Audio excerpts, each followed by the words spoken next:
My name is Christian Basel. Years ago, I had an idea. I got myself a TARDIS. Took it to new places, met a lot of new people, took some great pictures, and talked Doctor Who. From Krypton Radio and the creators of the Hanging With web show, this is the legend of the Traveling Tardis. Join me on my latest adventures and become part of the legend.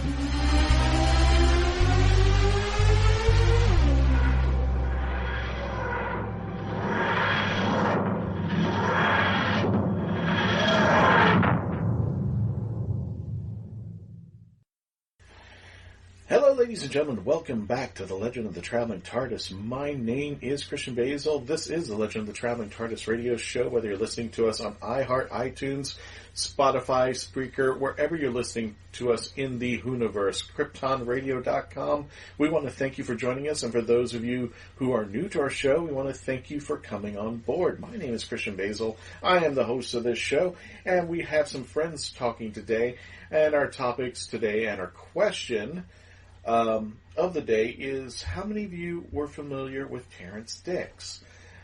He is the writer and script editor of Doctor Who. He's done quite a few other things as well, but we all know him best as Uncle... What was it? Uncle Terrance? Is that what he called himself?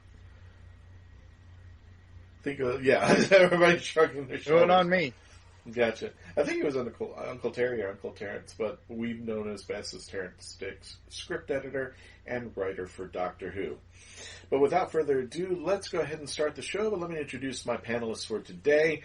From YouTube's Dr. Freedom, we have Dr. Freedom himself, Brian Burress. How you doing there, Brian? Hanging in there. How's everybody else out there doing tonight? Fine.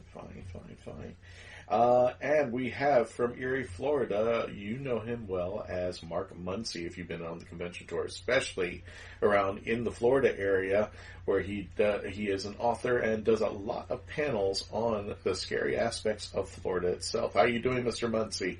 Doing wonderful. Great.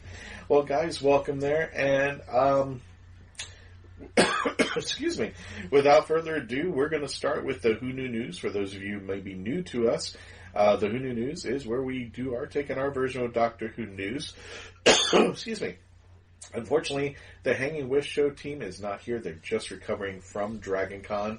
And speaking of recovering, a lot of us are still, at this moment, while we're recording the show, we are going to be discussing a little bit about the elephant off the coast of Florida, Hurricane Dorian. Dorian Gray, for most of the part over there. But without further ado, let's go ahead and start with Dr. Freedom himself, Brian Burress, with the Who Knew News. Take it away, Brian. Good evening, everyone. Tonight, according to Deadline, Doctor Who's Peter Capaldi will be joining James Gunn's The Suicide Squad. Now, this is... Yay! What else can you say, I know. It's like, who's he going to be playing? Is he going to be a villain?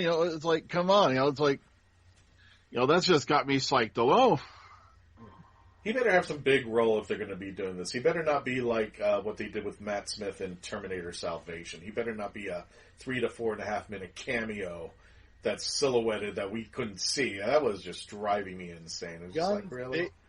James Gunn's big on hiding his stars, too. I mean, Nathan Fillion in Guardians of the Galaxy was that big alien that did a fight scene and totally CG'd, so you never know. I'm just hoping we get attack eyebrows.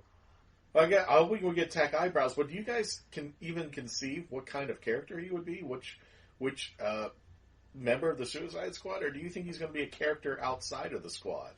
You think he's just going to be somebody important? I think he should be Malcolm Tucker. Yes. And is that his superpower to curse you out? He should be the new PM of England handling Brexit. Oh my God! The Suicide Squad, thick of an edition, yeah. Oh yeah. It would be more bleeps than even James Gunn's usual. Well, if they do an R rating, hey, they don't have to take out the bleeps. He can say everything that he wants. That's true. I think that's the fun part about it, is that you can just bleep them out there for half of the show, and it's going to be like an Andrew Dice Clay concert for G-rated. I'm just like, yeah, about 3/4 of the show is all bleep, bleep, bleep, bleep, bleep, bleep, bleep, bleep, bleep. And there's nothing to it. There's nothing more to this. So just like, I can only imagine. But yeah, I am totally excited. I hope that gives it a little bit boost out there, because the DC, I guess with the exception of Wonder Woman, the DC universe is kind of just still in limbo. They haven't really done much of anything, with the exception of Shazam, which was pretty good. Shazam and Aquaman both did pretty well. Yeah, they haven't. They still haven't hit the ground running yet. They're still off to a crawl start. So I know it's kind of crazy, isn't it? But it seems like Marvel's doing well at the theaters. Sure, they got Agents of S.H.I.E.L.D., but it seems like DC dominates on the television screen. Oh, yeah. Well, with Marvel Plus, I think things are going to be a little more hectic. Or Disney Plus, I'm sorry. Yeah, especially DC was trying to catch up to become the Johnny-come-lately when trying to get the Justice League out there as soon as Avengers got out there. And I think they were just doing it way too fast, way too quick. They didn't ever get a chance for their characters to develop, and we already got the football team assembled, and we got Suicide Squad and the Justice League, and we really didn't get, now we're just getting the Batman movie with the Twilight Zone guy, and I'm just like, oh, guys, I don't know how you're going to catch up on this stuff. It's there is really a difference between Twilight and Twilight Zone, Christian. I know. I feel like who they casted. I feel like in the do you guys think I'm overemphasizing that? What was it? Robert Pattinson's going to be playing Batman? Do you think maybe we should give him a chance and just let it ride? Because look, when they first announced Heath Ledger as the Joker for that last series, I was sitting there going, oh my God, it's going to be Brokeback Batcave. And, but at the same time, and then he came out and he just nailed it. So you never know. I'm going to give him the Joe. I go all the way back to Michael Keaton going, how's Beetlejuice going to be Batman and all that, and Mr. Mom's going to be Batman? That's never going to work. And then he friggin' did it. So. I completely forgot about that. Yeah, when they first announced Keaton, because I'm like, oh my goodness, the guy from Multiplicity is going to be Batman? And he did well. I mean, he did to this day. He's considered, at least throughout that Joel Schumacher travesty, he's still considered the best Batman. Even with Affleck in the running and all that, he's still considered the best Batman. So I'm just like, I don't know. And I think if I remember correctly, I think I had spoken to Athena Finger. If nobody knows who Athena Finger is, she is the great-granddaughter or granddaughter of Bill Finger, who was co-creator of Batman. And I asked, asked her in private, hand over your heart, who's the best Batman? She goes, Michael Keaton. No doubt. Like, okay. So I guess and I keep on hearing people wanting to bring him back in the older Batman, like Batman Beyond the movie or something like that. But I digress there. What else we got in the news today, Dr. Freedom? Okay, the other big news that came out this week, well, matter of fact, this was booming around all over the place today, was the commercial or little ad came out for the announcement of Series 26 being the next installment in the Doctor Who Collection Blu-ray range. And unless you've been living under a rock, well, then again, we got one person who hasn't seen it. This trailer, written by Pete Mateague, features Sophie Aldred, and it's just amazing. It really is. It just really captured it. So on this collection will be Battlefield, Ghostlight, The Curse of Fenric, and, of course, the very last episode of Classic Who, Survival. Lots of other stuff in there, such as Curse of Fenric. Matter of fact, rare restored extended cuts, such as the Curse of Fenric Extended Edition VHS, Curse of Fenric DVD Special Edition, Battlefield VHS Extended Edition, the Battlefield DVD Special Edition, and lots of other just really nifty good stuff. It goes on and on. Like, they've got an ad here about Becoming the Destroyer with actor Merrick Enton. He had prosthetics designer Stephen Mansfield, and they're going to talk about how they created that big monstrous blue creature. And no, he was not a mutant killer Smurf, but he was, that big horned, evil-looking guy they got at the end of the one. That is one of my favorite episodes of all time, just for the Brigadier getting a proper send-off. And then you got Art, the guy playing, was it the Knight? It was Arthur from the Army of Darkness. and you got Bamorda being Morgaine. So you got all your greatest fantasy sci-fi character actors playing, the Knights of the Round Table. And in the middle of all that, you got a new Brigadier who was the female Lister from Red Dwarf. So, it's like a who's who of sci-fi at that point. And if I'm not mistaken, if I remember my history correctly, and anybody can check me out on this, Morgana, wasn't she a former Mrs. John Pertwee? Yeah, Jean Marsh. She was also a companion. Yeah, Sarah Kingdom. Sarah Kingdom. So, oh my goodness. So they pulled out all the stuff, and we finally get to see Doris. She's no longer a mention. Right. We actually get to see Doris, the wife of the Brigadier. We get a cameo from Bessie. That's true. Oh yes. And I think I'm not mistaken, I don't know if you covered this. They are going to be talking about John Nathan Turner in that series, isn't that correct? Yep, we have a documentary called Showman, The Life of John Nathan Turner. It's a feature-length look at the life and career of the longest-serving producer of the show who fought to keep the program on the air during the 80s. The contributors will include Peter Davison and Colin Baker. Also, we got Behind the Sofa episodes featuring Sylvester McCoy, Sophie Aldred, Janet Fielding, Sarah Sutton, Annika Wills, and Jodie Whittaker era writers Pete Mateague and Joy Wilkinson. So, lots of good stuff in here. Also, we got a writer's room that's going to feature Ben Ernovich, Mark Platt, Ian Briggs, Rona Monroe, and Andrew Cartmel, who will discuss their work on Series 26. Matthew Sweet also chats to companion Sophie Aldred and In Conversation. So, this thing's just packed out the rear with all kinds of features. But, all right, but here's the bonus. On Saturday, the 23rd of November, the BFI South Bank will be screening Doctor Who, The Curse of Fendrick and holding a Q&A with actor Sophie Aldred and script editor Andrew Cartmel. Tickets are available from the BFI on the following dates. Monday, the 16th of September for BFI patrons and champions, the 17th of September for BFI members, and to the open public, the tickets will be available on the 24th of September. And I so love that YouTube video. I fell in love with it because it first of all, Sophie Aldred ages like red wine. She still will be gorgeous.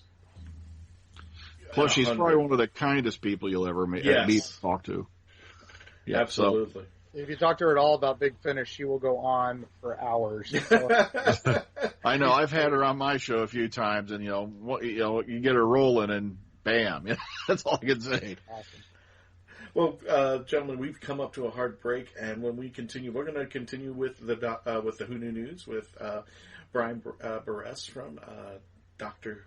Freedom. You should check out his stuff on YouTube.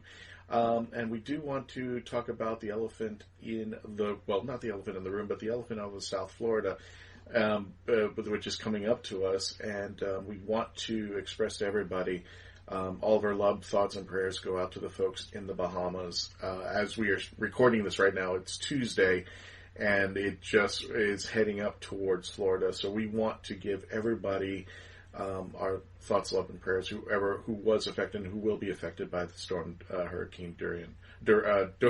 And please continue to listen. Stay tuned as we continue to become part of the legend. Ceci Giltenan's Highland Solution on Amazon.com. Niall McGeehan needs the Lady Catherine Ruthven's dowry to relieve his client's crushing debt, but has no intention of giving her his heart. With the husband who does not want to be married and believes all women are deceitful, Lady Catherine must forfeit everything into the bargain. Can Catherine mend Niall's cynical heart before the treachery of others destroys them both? Highland Solution by best-selling author Ceci Giltenan, available on Amazon.com. Famous Faces and Funnies in Melbourne, Florida is leading the way in pop culture fun. From comic books and graphic novels to Funko Pops and collector's items, Famous Faces and Funnies has it all. Rick Shea and the professional team at Famous Faces and Funnies are friendly and knowledgeable. Whether you're looking for toys, props, collector treasures, or a new comic book, Famous Faces and Funnies is your one-stop shop. To find Famous Faces and Funnies on Facebook and Twitter, just type at FFF Comics.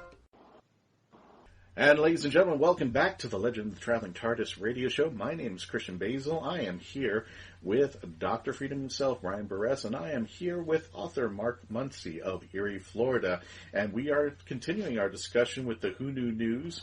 We talked about Capaldi, and we talked about Sophie Aldred and the 26 26 it's not series, it's season, right? It's season back then, it's series now.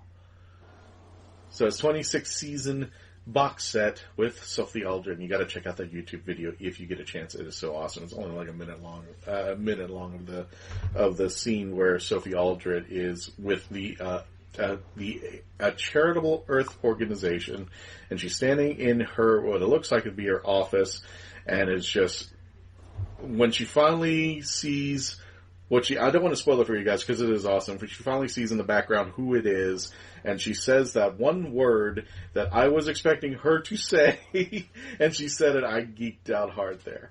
But Brian, what else is in the news today? Okay, sadly, this leads us into our main, subject material that former Doctor Who writer and script editor Terrance Dicks has passed at the age of 84. Dicks had a long association with the BBC's longest-running sci-fi show, writing episodes from the late 60s up until the early 80s. He also served as its script editor from 1968 to 1974, and he wrote numerous Doctor Who novels. There's literally shelves of them out there. Now, according to this, his first writing credit was for the second Doctor swan song, The War Games, in 1969. He also worked as a scriptwriter for shows including The Avengers and produced BBC adaptations of literary. Oh God! Now I'm tripping up. It's catching. Literary classics. First of all, for all the younger audience members, when we say The Avengers, it's not the one that you're thinking of. No. It's not the superhero guys. Okay, it's Patrick McNee, of course, Diana Rigg, and I can't remember who came after that or around there, but there were others in there. But literary classics such as Oliver Twist, David Copperfield, and Vanity Fair. Now, Chris Chibnall had this to say when he heard about, Terrance's passing. He said, quote, "The lights of Doctor Who are dimmer tonight with the passing of Terrance Dicks. He was one of the greatest contributors to Doctor Who's history on screen and off. As writer and script editor, he was responsible for some of the show's greatest moments and iconic creations. As the most prolific and brilliant adapter of Doctor Who stories into target novels, he was responsible for a range of books that taught a generation of children, myself included, how pleasurable and accessible and thrilling reading could be. Doctor Who was lucky to have his talents. He will always be a legend of the show. Everyone working on Doctor Who sends his family and friends our love and condolences at this difficult time," end quote. So also there was Instagram posts up by both Stephen Moffat and Russell T. Davies featuring, I believe it was Stephen Moffat showed his very first book, and Russell T. actually showed a thing of his bookcase or a little section of Doctor Who target novels. And that's what a lot of the guys from the Wilderness Year remember him for more than anything, because that was basically all you had for that whole span of time. If you didn't, re-watching the shows, of course, on your local PBS station over here in America or whatnot. So he was really, really a major contributor. Matter of fact, I think I saw a cover. Am I going crazy? Or I think I saw one he wrote for David Tennant's Doctor in the Jadoon the other day. Someone was showing me a cover. In the new, they brought back the Target line just a couple years ago for the 50th anniversary special, and they did some of the new episodes as novels, and they actually had Russell Davies write one, and a bunch of the new writers wrote their own ones. But then Terrance Dicks came back and did one of the David Tennant ones, and it was pretty epic. The guy, I grew up on those books. And that was as a lone geek in southern West Virginia, it was in the late 70s and early 80s. It was tough. There was not a lot of choices for sci-fi or fantasy. You pretty much just had the library and Doctor Who every other week on the local PBS channel. They'd show 2 episodes, and you had to wait a week, watch 2 more episodes. I know a lot of PBS stations were using it, daily, but we couldn't get that one. If I was lucky and we went to visit a cousin, I could watch more episodes. And they were all pretty much the Tom Baker years, just over and over. But I knew there were more. And sure enough, the Target books, my library had a bunch of them, and most of them were written by Terrance Dicks. I think he wrote 60 of the 100 and some that they did. And he did all the classics. And, looking back, you realize he was one of the co-creators of the Master. He was the one who called them Time Lords in the War Games. And, this guy, probably one of the biggest contributors to Doctor Who mythology, arguably one of the most important. Him and Barry Letts, is pretty much who you got to put him up there with that level. Mark, go ahead. No, I was going to say, Mark, what do you think is the best contribution that Terrance Dicks had brought to Doctor Who? I know there's numbers, but what would you pick out as the one that goes, that's the one I want to represent Terrance? I would say the 5 Doctors. Oh, no. Because he did that. He came back for that. Yeah. And, that was a task that I don't think any other writer at the time could have done justice. I think he did.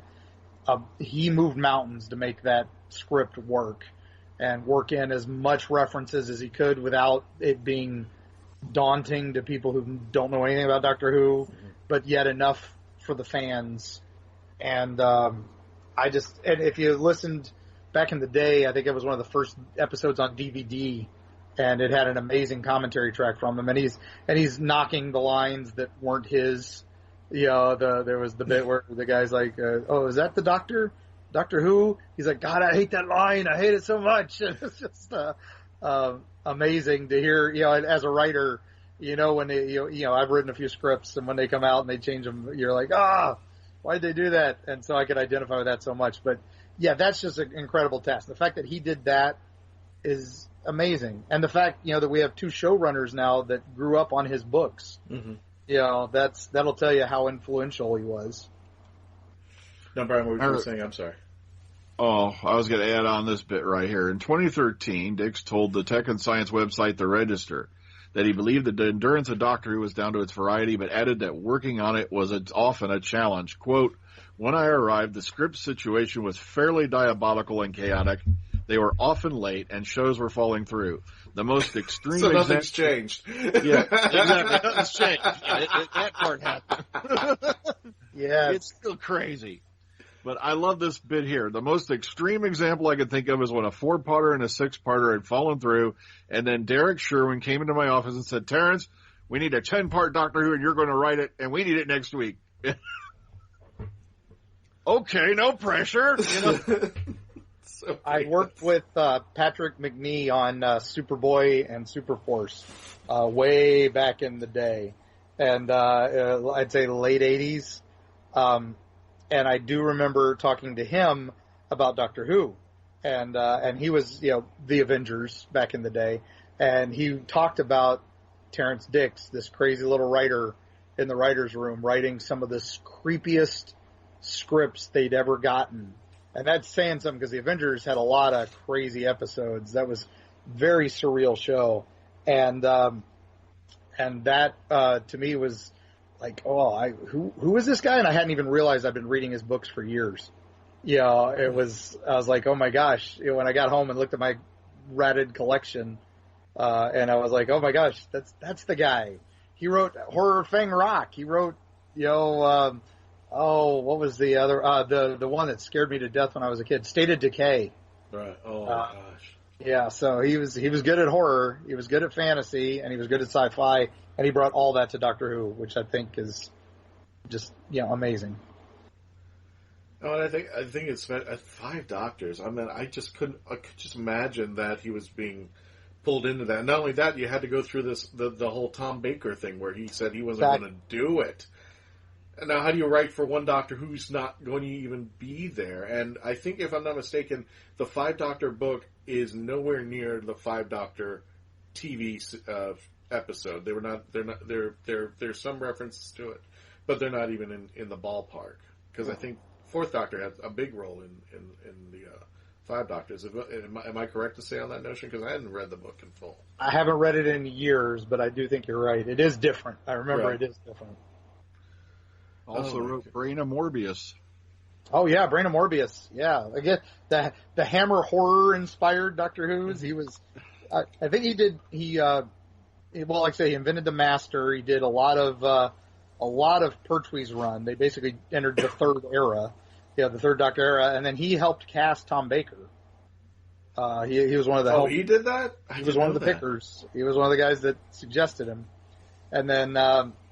And he also wrote Robot and a lot of his early episodes, too. So, But then, like I said, he came back and wrote quite a few more over the years. Do you think his stories would work in today's series if they had brought him back to work on the new stuff? Do you think people would still really? I would say it would.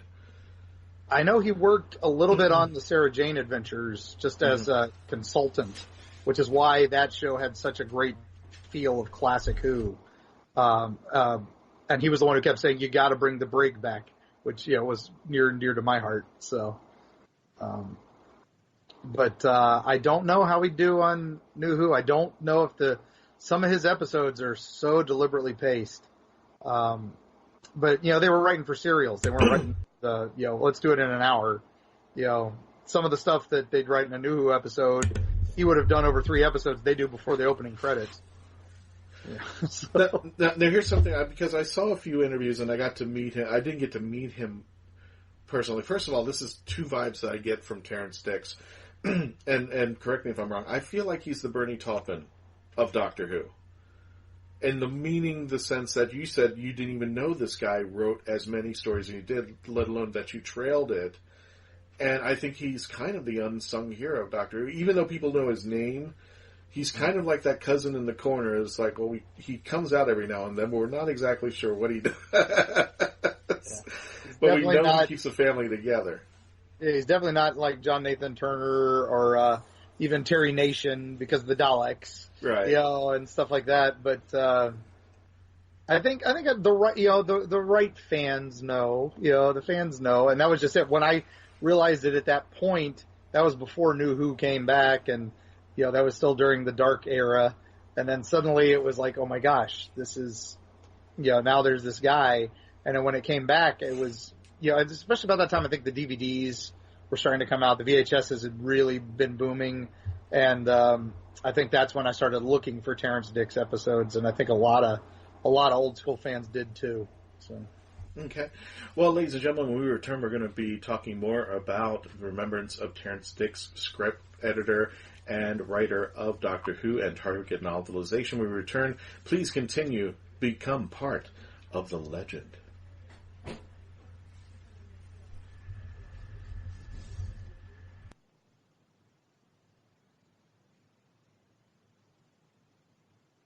Joanne Fisher's The Spanish Doll. Secrets in Italy? Oh yes. Her beauty strikes him like a thunderbolt sent by the goddess Venus. When Fiore is given a peculiar gift, a Spanish doll, she is thrown into a whirlwind of entangled passion, money, secrets, and love. Get swept away today by hanging with web show featured author Joanne Fisher's The Spanish Doll. Available now on Amazon.com.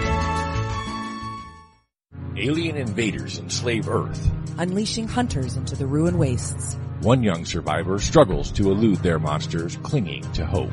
When he's stolen off the planet by a sarcastic starship AI, they pit their uneasy alliance against a treacherous galaxy. Explore a whole new verse of barbarism and betrayal. Wonder and adventure. In the Scion series by Michael J. Allen. Beginning with Book 1, Scion Conquered Earth. Available in print, ebook, and audio on Amazon.com. And ladies and gentlemen, welcome back to the Legend of the Traveling Tardis radio show. My name is Christian Basel. I'm here with YouTube's Dr. Freedom's Brian Burress, and I'm here with Erie, Florida, Mark Muncy, author and writer of some of the great, would you still call it not documentaries? That's a stupid thing to say. I like one guy called us paranormal journalists. There you go. I like that. I like that a lot.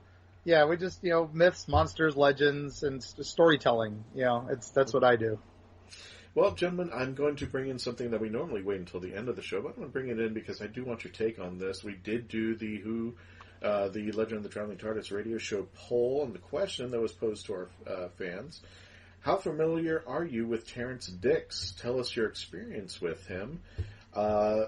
In 144 votes that we had come out over here, Dr. Freedom, I'm going to start with you. How many people do you think, percentage-wise, between 1 and 100, know Terrance Dicks?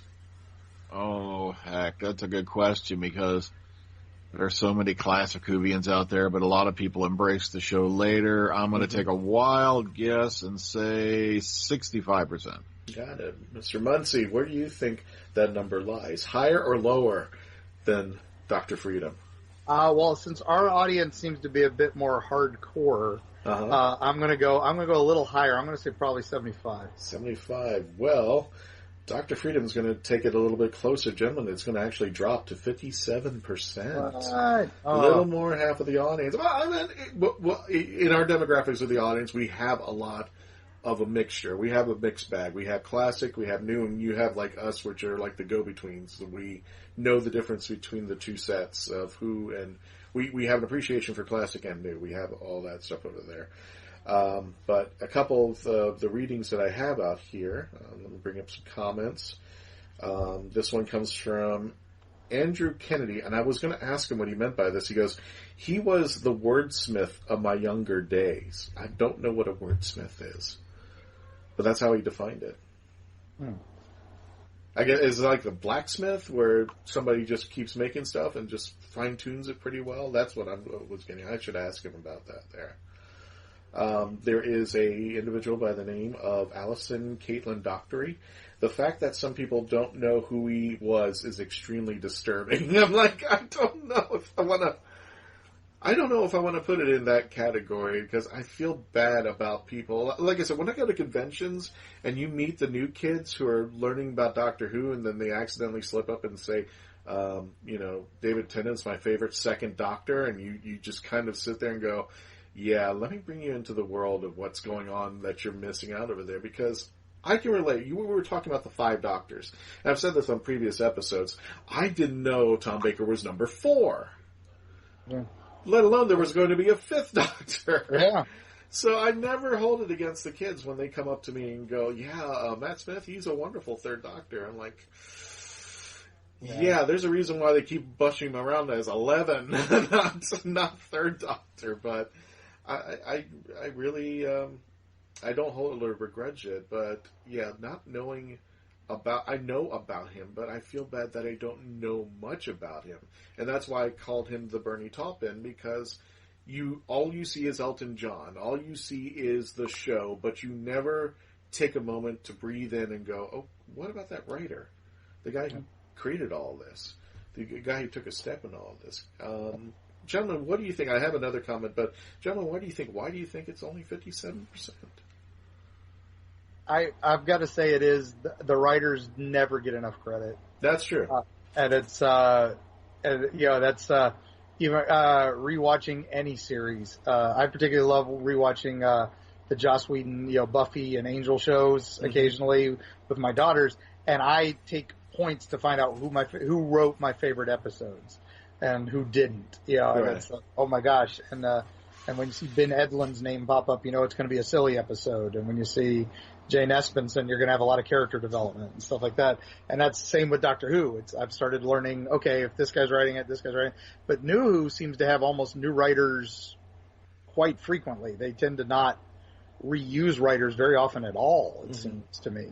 So, but that goes back to, I just started watching The Boys on Amazon, and there's this character in one of the groups that it's like a survival group where bad things have happened to them from superheroes, and they're having a group meeting, and this one guy's like, he had an affair with this one of the superheroes that he'd written her movie or her biography, and she had an affair with him, and he's like, nobody wants to sleep with the writer. And that hit so close to home. I was like, yes, you were right, sir. But there's one writer that everybody, aside from Moffat and Russell T. Davies, Neil Gaiman. He's a total showman about that. I mean, if you say spot me a writer that isn't a showrunner of the new Who, then his name will pop up instantly. Why would that be? Is it because of the way he packages himself differently, or he's the rock star of authors? Yeah. You gotta admit, it's he's on another level. I mean, because he's not only he's like George R.R. Martin. He's got his own TV shows. He's got his own, Good Omens was one of the most successful shows on Amazon's ever had, and all that. So even he's writing that high himself, and he knows it. That's why he's so cordial with the fans, so much, because he knows he's one of the luckiest men alive. But Brian, I mean, we've had writers out there who do a great job. I mean, somebody like Terrance Dicks, who has written and just to me, he's literally the book because he is the spine of Doctor Who. Without him, I think we would have a totally different show, if not a show that probably wouldn't have surpassed the Tom Baker. And I'm going to throw this out to question because I've only seen this in interviews and his demeanor. I kind of feel that he doesn't begrudge too much, meaning that he doesn't. If you go, like you said, I need a 10-part episode, Terrance. I need you to write it, and you've got you got 3 weeks to write it in. He probably just walks away, goes, "Oh, okay," and just says nothing about it. Just doesn't go from there. But Brian, why do you think this is it? Why is that number so low on him? Well, as he said, writers are usually the unsung heroes. In a lot of cases, people are so enthralled with the show, the actors, and all that, and the special effects, okay, but nobody sits back and thinks, who actually sat down and wrote these lines for these people?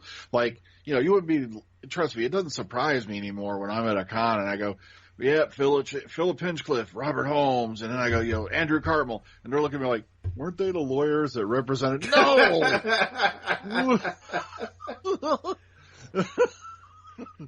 Because they were. When you think back on their own respective eras, but it wasn't until much, much later that I began going back and reading about the people who made this happen. Right. And when you're younger, you're just enthralled with the story. And certain characters like Leela.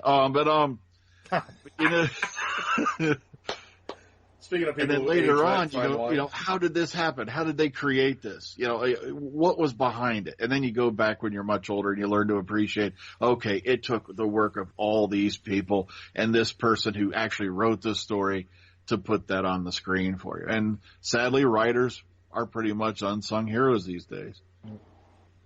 What do you think we need to do? What do you think needs to happen that writers? Or maybe that's the case. Maybe that's the case. They should not be put up. They should not be bigger than the stars that they write for. I mean, I think it just depends on the vehicle. I mean, some writers are they're the professional writers, and especially ghost writers and all that. Even only recently are ghost writers starting to get some credit. I mean, James Patterson, one of the most prolific authors of all time.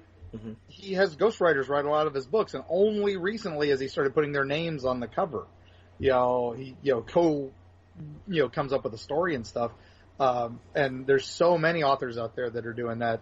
So I think the unsung writers are starting to make a little bit more name for themselves. We're seeing that a lot with Game of Thrones. Did that? They were really giving the writers credit of each episode. And I think Doctor Who does that. Like I said, they bring in new writers all the time. You see that on Big Finish a lot. They give the writers a whole spiel on their behind-the-scenes episodes, which is always nice. And I think it's well. Let me add this comment. Let me wrap up the poll with this comment. Timothy Focine. Sorry, Focine. I hope I pronounced it right. And I think he was referring to Allison's line. Exactly. Him and Robert Holmes were the best writers. Nobody will ever replace them. And here's the funny part. One of my favorite episodes would be an episode that they could not make today. There's just no way in hell with the PC culture, the Talons of Weng-Chiang. Yes. It would just, and it's like I can't blame the time frame. The so many cultural, but I loved it. It was my. They were pointing out the Victorian values were that screwed up. Yeah. They were making fun of it, but then they just did it, not very well. I think they were poking fun of it, and then they had a great villain by Magnus Greel, and of course, Deep Roy. I think he lives forever though, because I think he's been around since the 60s or something like that. He's been doing all these sci-fi things, and I'm just like, and then Terrance Dicks did the novelization for Talons of Weng-Chiang. There you go. So I don't know, and I think, have they ever used a classic writer to go into the New Who? Or no, I don't think they have. I don't think they have. Like I said, the closest we got was some of the Sarah Jane episodes had some classic writers. I think I think we just have to remember where everything came from, because everybody sees everything from the reboot perspective from Christopher Eccleston on, but they don't know about all these wonderful stories, including the Five Doctors, which I think Terrance Dicks must have been pulling out his hair, what's left of it, on his head, doing that to appease everybody, and that's got to be the hardest thing, to appease everybody. And it's only been done once before with the Two Doctors. And the Five Doctors missing the Fourth Doctor and trying to write a story that everybody could understand and appreciate for us classic folks who knew about the first four Doctors and then now Peter Davison at that time, and people who may have never been introduced to Doctor Who, the same way that Moffat had to write the 50th anniversary. You had to write to people who never seen this, and they were going, okay, well, what's this all about? Let's check this out. And somehow or another squeeze in all, at that time, 12, 13 Doctors, or whatever at that moment, to make this big, big thing. I really think the writers don't take a big amount of credit for that, but Stephen Moffat did. I mean, he just kept writing and writing and writing. Well, one of the interesting things about that was the fact that, you have to look at it also from the fact that the only person he had signed and on contract at the beginning of 2013 was Jenna Coleman. Matt Smith hadn't signed on yet again. They hadn't come up with the John Hurt thing as yet. They were, and then he sat down. It was later that he sat down and said, okay, I want to try to get Eccleston and all. I couldn't get Eccleston. You have to think of it that from perspective. Things, especially in television, because I think it's more like television more than anything that we, forget the faces of the guys who write those things more than anything. Because, you got guys like Gaiman, he's known for comic books like Sandman and all that. But at the same time, you've got other writers out there that you just never seem to hear of. It's kind of strange, mainly for just television. It's just really, really weird. Another thing, like Neil Gaiman said, when they were doing the one season, he had to rewrite part of Nightmare in Silver because originally they were going to go with Victoria and Clara.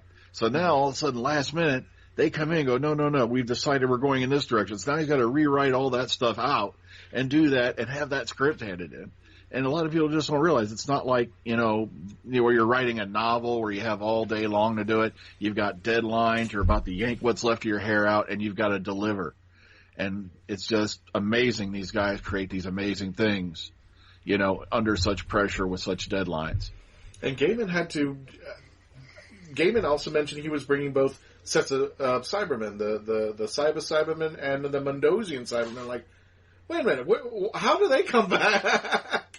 Where'd you get we'll them never from? know now. Yeah, the greatness of a writer, and we are sad to have lost him. Yes. So. Speaking of which, folks, we're going to be returning back. We're on a heartbreak right now. When we return, we're just going to wrap up our discussion with the late, great Terrance Dicks when we return, and we're going to be talking about the hurricane that is approaching Florida, or at this point, if you're listening to us, the hurricane that is already hit Florida. And we hope you guys have stayed safe out there for those of you who are going to be affected by or have been affected by the storm. When we return, please stay tuned, stay logged on, and become part of the legend.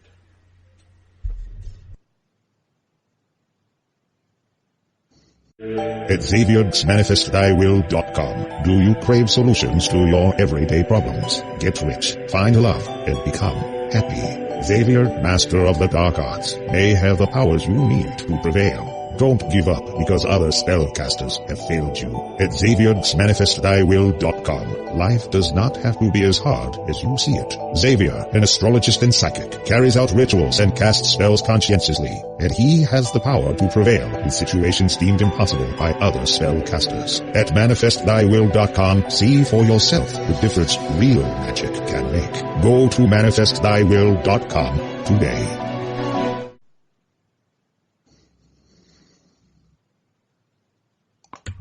I really don't know where else to go here. I'm glad we got this. Well, I got a tweet here from Neil Gaiman I can read. Okay, hang on one second. Let me do the countdown. I did enjoy your Leela comment because I had to look over at my autograph photo over there. So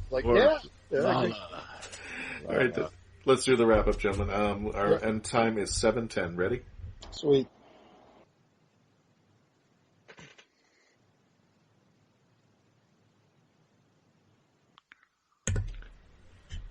And ladies and gentlemen, welcome back to the Legend of the Traveling Tardis. My name is Christian Basel. I'm here with our panelists, Dr. Freedom himself on YouTube, Brian Burress, and I am here with Erie, Florida author Mark Muncy, and we're here to discuss more, just wrap up our discussion with Terrance Dicks. And does anybody have any final comments about Mr. Dicks himself before we wrap it up there? Well, what I'd like to add is, speaking of Neil Gaiman, we've been talking about him a lot. He tweeted the following. He said, quote, "I remember reading his and Malcolm Hulke's book, The Making of Doctor Who, when I was 11 or 12, and deciding then that I would one day write an episode of Doctor Who because they had shown me how. Rest in peace, Terrance." Wow. That's pretty epic. Oh, wow. But like I said, it's sad at the same time we've got, these guys out there who've inspired so many people to go into the field, yet as we move forward and all that, we go from the old into the new, that sometimes we forget where all this came from and the guys who made it happen. Yeah, we recently bumped into, at a convention we were being guests at, and Paul Dini was there.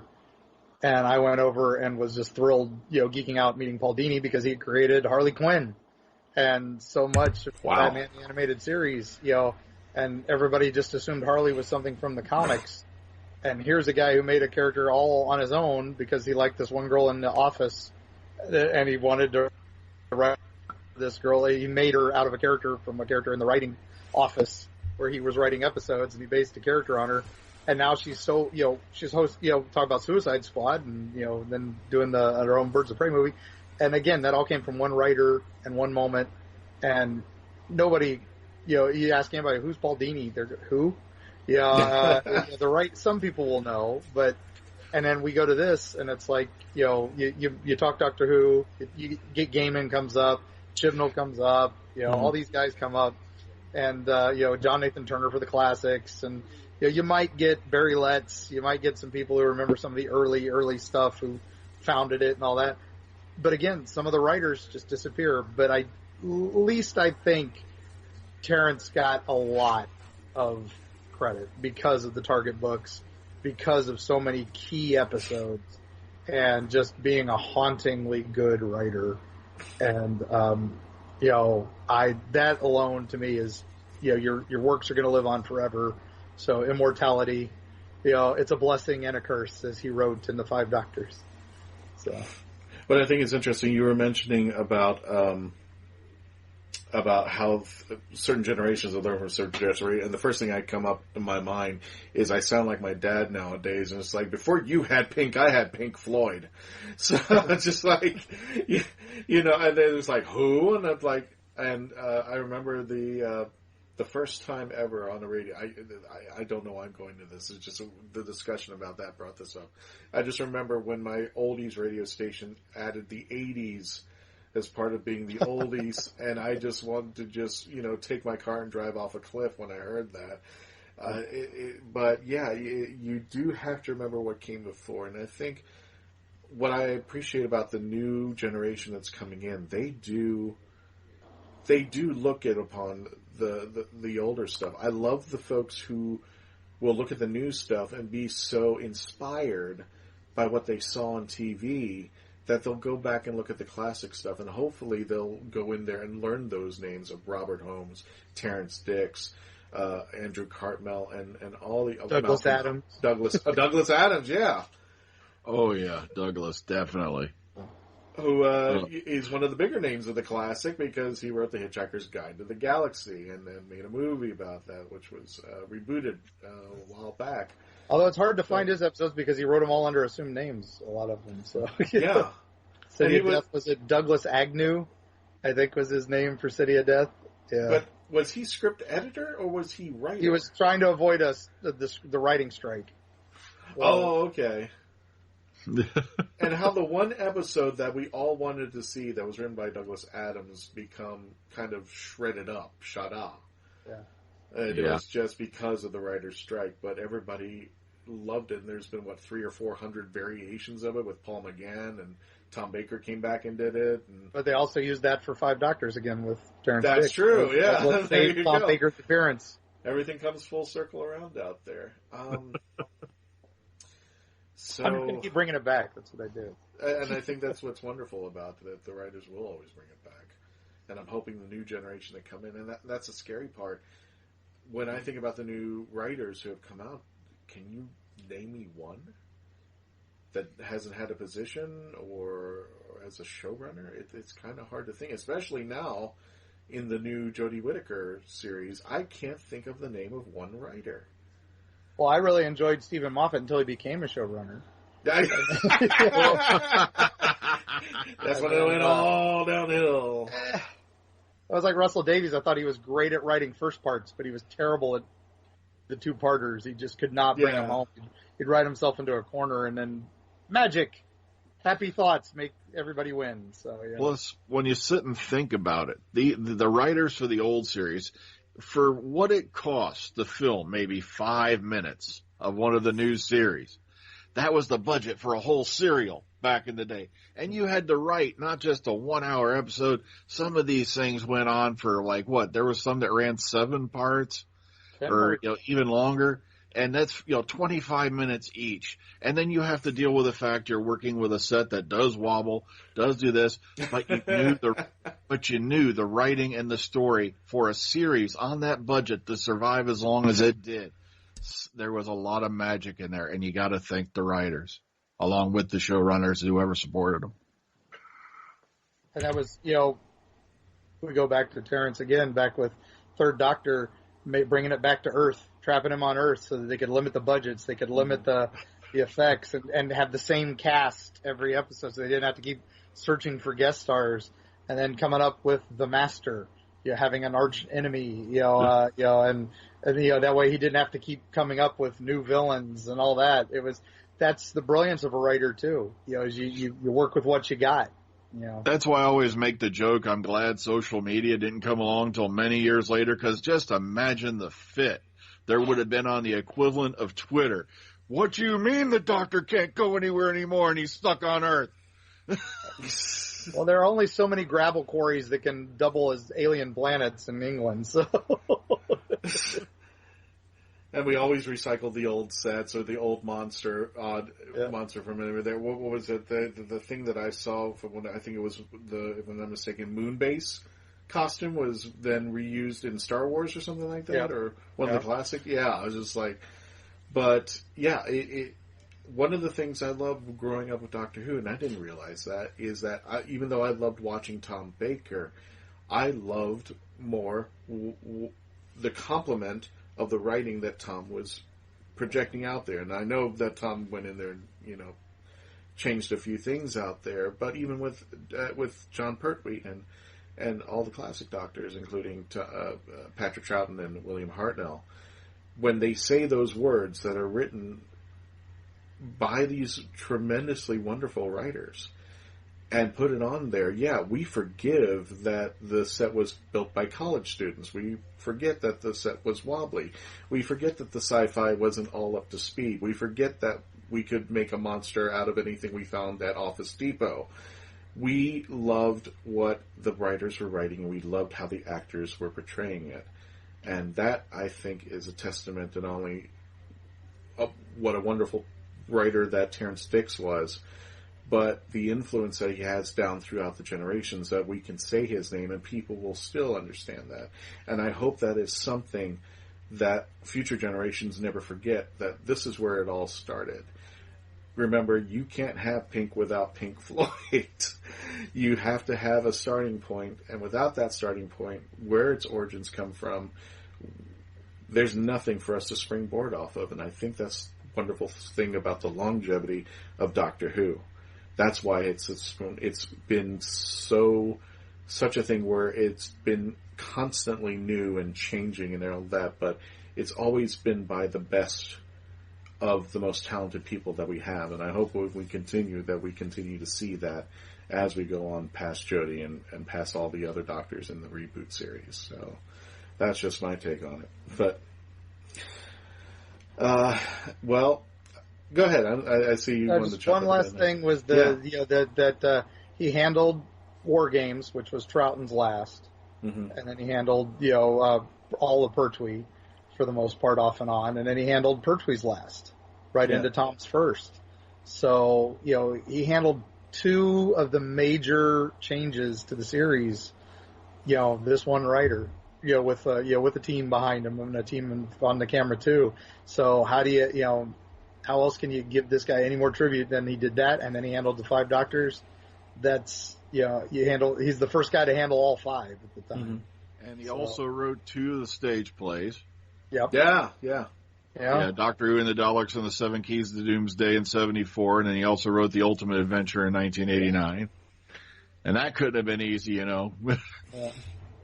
bringing it to the stage. And maybe the episodes weren't, the pinnacle as far as things were being written off of, but Terrance Dicks was the man who brought it to us. And I don't think anybody... The Spiders was supposed to be the Master's last episode too, right? And Roger Delgado died in the car accident, so they had to change it completely again at the last minute, and he did it. He pulled it off. It's not probably the best. It kind of meanders a little bit. There was a whole episode where Pertwee just basically drives the Who-mobile, just so he could drive the new hovercraft, and so he could do one last car chase, as he was going. It was his big send-off. But hey, he wrote it. He made it happen. Yeah, trying to put a pro-Buddhist agenda on us. I think we should have an episode on The Watcher. I will never figure out that thing for the life of me, that unexploded cannon bomb that just seems to want to sit there and fester and not repeat itself. And just like, it happened twice. But I digress, gentlemen. We have come to the end of the show, and for those of you who are listening on the premiere date of the show, we wish everyone well who are going to be affected and will be affected by the storm Hurricane Dorian. It's massive, and I'm recording here and sitting here and was just crossing my fingers that the Wi-Fi or the power wouldn't go on as I'm recording in the studio. Just like, oh please, let's get this episode out over here. I know there's a lot of people who are suffering big time. The Bahamas, my goodness, what was it? 185 mile an hour winds, Category 5. Sustained, just whacking for that days. Island, and it wouldn't budge. Yeah. It just sat there and it just slowed down. So we just hope for the very best for everybody who is affected. We're on the other side of the state here in St. Pete, and we're still getting a little bit of the feeder bands, and some gusts are coming across the Skyway, and I was like, man, and we're hundreds of miles away. Yeah, and I'm sitting in Central Florida. I'm just waiting. It did rear its head a couple of times. And not only that, it's almost like you've seen that meme, that little joke where it goes 5:35 p.m. in Florida, and it's a picture of this tropical beach, and then that same tropical beach 5 minutes later, and you can't even see 10 feet in front of you, and then 10 minutes after that, it's that tropical beach again. Well, yeah, it's true. It's all of a sudden you'll be walking down the street and you won't be able to see 10 feet in front of you. That's how deadly and dangerous these storms are. So, guys, if you're still out there and you're listening to this on Saturday, please take care of yourselves. We love you all. We want you to be, we want you to just take care of it and just heed all the warnings for all those people who are out there. Also, sadly, I just have to report last thing. Space Coast Comic-Con did get canceled. We just received word. If you have any questions about tickets, or if you were a vendor, or if you were coming to participate, please address them to the Space Coast Comic-Con website, or go to spacecoastcomiccon.com. And so, unfortunately, that had to be canceled due to they're right there in the bullseye. They're in Cocoa, where that place is, and right now, the hotel is being used to house all the emergency responders and people out there. That's what that facility is now being used. So understandably, they've had to cancel. Ladies and gentlemen, again, thank you for joining us at the Legend of the Traveling TARDIS radio show. Please check out Dr. Freedom on YouTube. Brian Burress, he puts out, just subscribe to it. He puts out when news drops on Doctor Who, he's there right away, and he's got an opinion, and we love to hear it every single time he drops it.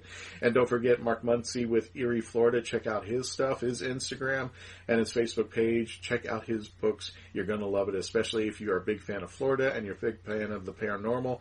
You're going to get a really great treat. Thank you, folks, for joining us. Stay safe out there. We'll catch you next time. And again, always continue to become part of the legend.